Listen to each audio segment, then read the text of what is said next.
Episode 3, Arm Crossfire, Espey and Gobby. Now, my name is Ryan Espey.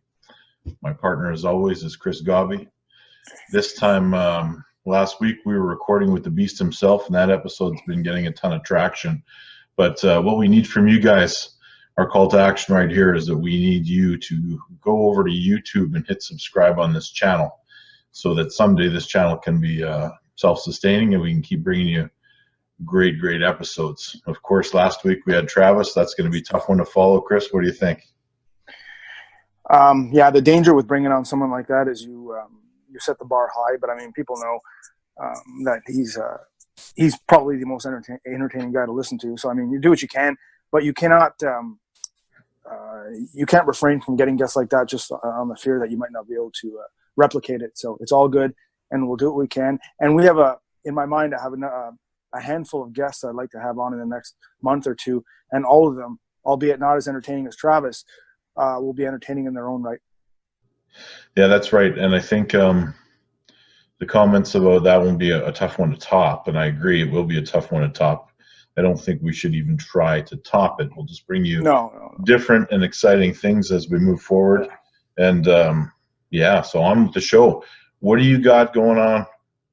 Me? Well, we're Thursday. Tomorrow, in the mid-afternoon, I'm going to head off to Addison County Fair. Got a tournament.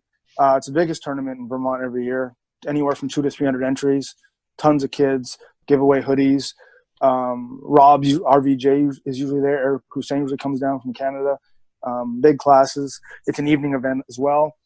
So I'll do that. I was contemplating directly after that tournament getting in my car and going right to Battle Creek, Michigan. It's still a possibility, although I need to get a sitter. Things have to fall into place, but it's still a possibility. And if I do that, it'll be one hellish journey. But so that's a possibility. But with all certainty, I'm going to Addison County Fair tomorrow night. So you might not be at Michigan State's. Yeah, right now it's a 50-50 proposition, depending on if I can get a sitter and everything falls into play. I had a last-minute cancellation, so we'll see if I can get it together. If not, it'll have to wait till next year. Last year it was a different date. It was in September, which was wide open. This year he put it on the day after an event here in Vermont. Of course, there's no way he's supposed to. I mean, it's like 800 miles different, so there's no way Steve's supposed to cater to an event in Vermont, nor should he. Just the scheduling isn't great. Still want to do it if things fall into play. What will my performance be in Michigan after pulling the night before? We'll see. But I told Steve, as long as he's giving gorillas, I'm always going to try to do my best to make that 15-hour drive, because those are the coolest goddamn awards I've ever seen, bar none. So yeah, I agree. They're pretty awesome. I might actually make a trip down there for one of them myself, but it has to make sense economically. Yeah. Does your missing Michigan have anything to do with the fact that you're ducking Drellack? Yeah. If let's be honest, if I'm ducking anyone, and you can argue that I should be ducking many people, he's the last one on the list. I go by height and body mass, and if you go by that, he's definitely not high on the list. Or priors of assault, he falls in none of those categories. So I mean, there's people that I could I arguably should be worried about. He's not on that list. But frankly, I don't give a shit. I really think that for the amount of people that want wish me bodily harm, there's more people that prefer I go to the tournament and like hearing me and like following me. I believe at the end of the day I do more good than bad. Either way, I'm just going to do my thing. Right on. Yeah. Right on. Tomorrow night there's a special event happening in Winnipeg. It's in Osborne Village, which the people from Winnipeg will know what I'm talking about. It's a bit of a quirky neighborhood, but they have there's a public arm wrestling practice, and the event itself is going to be beat or challenge the champions. So it's going to be myself. I'm going to be out there basically doing king of the table. Left-handed was the specification on this. And if anybody comes up and beats me, they get $150, and it costs them nothing to give a shot at that. So potentially I could arm wrestle a lot. The event is over when I go 5 minutes without a challenger.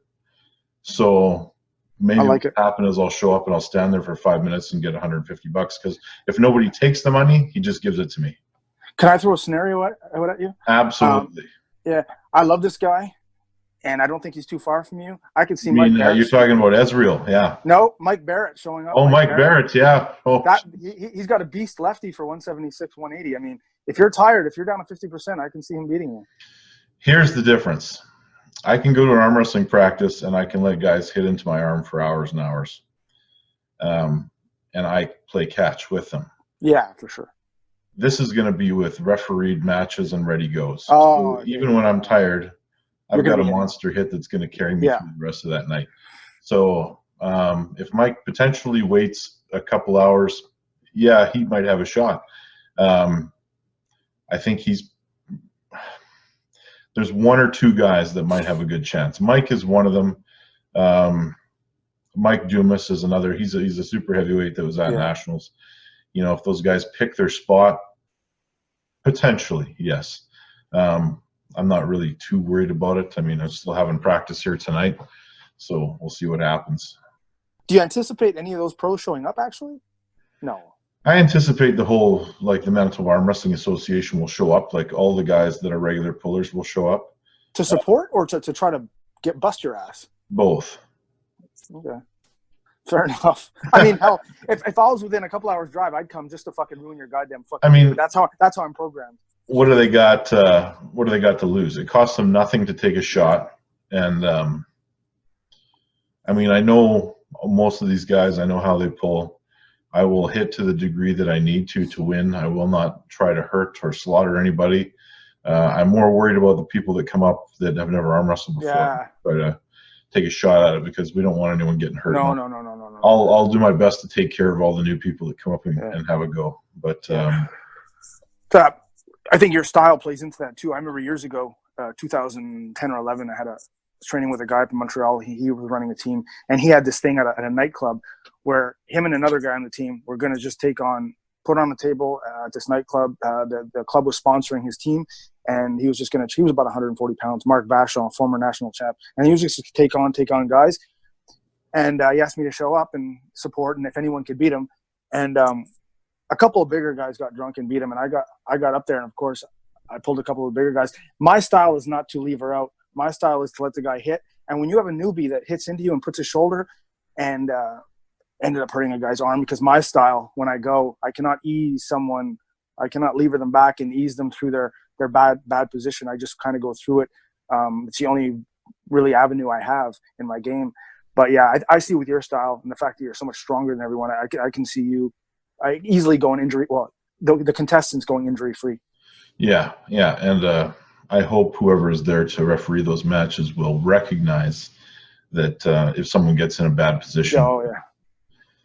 Yeah, in a bad position. I mean, a lot of people think that just simply watching for a break arm position is what's going to stop a broken arm, but it's actually where the pressure is being applied, even if you're in square to the table. And yeah.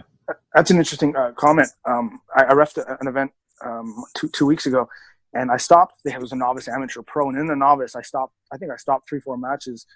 I just and gave the person a foul and restarted.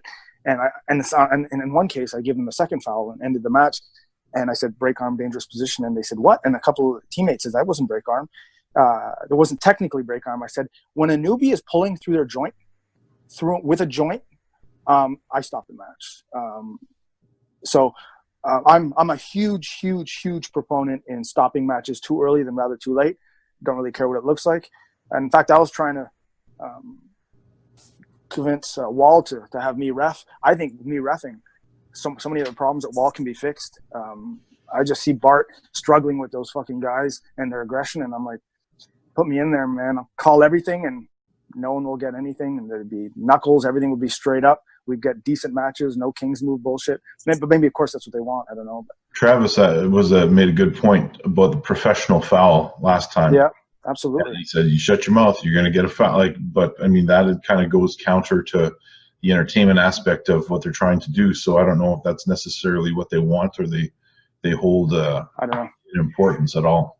2 weeks ago, we had a super match with Brendan and LBJ. LBJ's bigger than you. He's over 400, 6'4", and he came up to me before the event, before the super match. He shook my hand and he says, "You want to be good with me? You'll call it my way."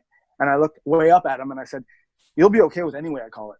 And then at one point during the match, I called a foul on Brendan, but I wasn't vocal. I just stopped the match, and he thought I called it on him, and he got mad. And I said basically, you're gonna shut the fuck up and listen to me, because at that point, even though you have no choice but to listen to the ref, right? But it's like refs, all they have to do is so easy to take control of a match. I just find they get intimidated. Like nothing's gonna happen if and you have full authority right there. And the more the puller tries to argue or be confrontational, you have all the power. You just foul them right out if you have to. I mean, like you said, like Travis said, professional fouls. You have to take full control, or else it's just a fucking mess. Yeah.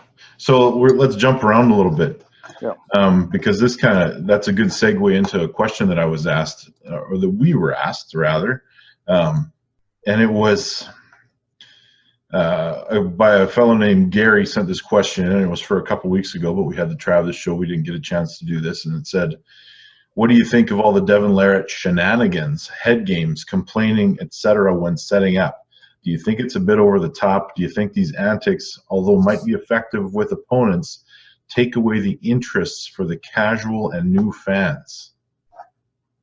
That's an excellent question. I think it's a little bit of both. My problem with Devon is not the antics. We've seen antics from Travis. We've seen antics from and it's gamesmanship. It's trying to get into your opponent's head. I don't hate it. My issue with Devon is not what he's doing, because what he's doing, antics and king move, we've seen before. It's where he's come from. He 2010-11 came from a straight up power arm wrestler, just trying to stop the match. Great adjustability, but not too many shenanigans. Everything he tried to do, basically just trying to stop the match in his hand, in his arm. So it's basically where he's dropped from rather than what he's doing. I don't like the antics. If he's pulling Travis, I love the antics, because Travis is going to do the same thing, and you cannot let a guy do that. But with Dave Chafee and with Todd Hutchins, honorable stand-up guys that just want to fucking arm wrestle, and you have a history of being a power arm wrestler, slow, steady, no shenanigans, no cheating, and then you turn into that guy versus a guy you used to be like Chafee, I have a problem with that. You finally get these two matches with guys that just want to straight up pull and see who's stronger, which is, I believe, is the root of the traditional root of arm wrestling. And here all the shenanigans kick in, and you can see Dave's not happy, and Dave's so it depends on who he's pulling. I personally don't mind it, but I don't want to see it to that extent. Like it was constant in Bart's face. I don't know. I guess the best answer for me is to basically who does it against who, what the framework is. But when it came to Dave and Devon, I didn't love it. If it was Devon and Dave, maybe, but you don't want to see it prolonged. You don't want to see it. You don't want to see more bullshit and talking than arm wrestling. That's for sure. So I guess that's my take on it. Well, there's a couple of things there. Like, what do you think? I know Devon initiates the King's move. He goes straight for it. And we'll probably get into this based on another question that's coming up later. If Devon decides to arm wrestle Dave Chafee straight inside, power for power, he's probably going to lose. You agree with that? Absolutely. So is there more honor in taking the loss doing that, or making sure he does what it takes to win? Me personally, you pull him straight up. If you lose, you adjust your training, you do whatever you have to do in your next camp, and you come back. And I mean, you can roll. Devon at one point was an incredible top roller, a high hook, professing a high hook, all this stuff. You can do whatever you want. You can evade, you can roll, you can flash pin. It's not like you have to go into a power hook. It's not like that. But what he did, it's not even in the domain of strength. Anyway, we won't get into the details again. I just don't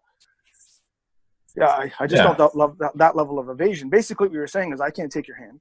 I can't take your arm. Back to the antics question.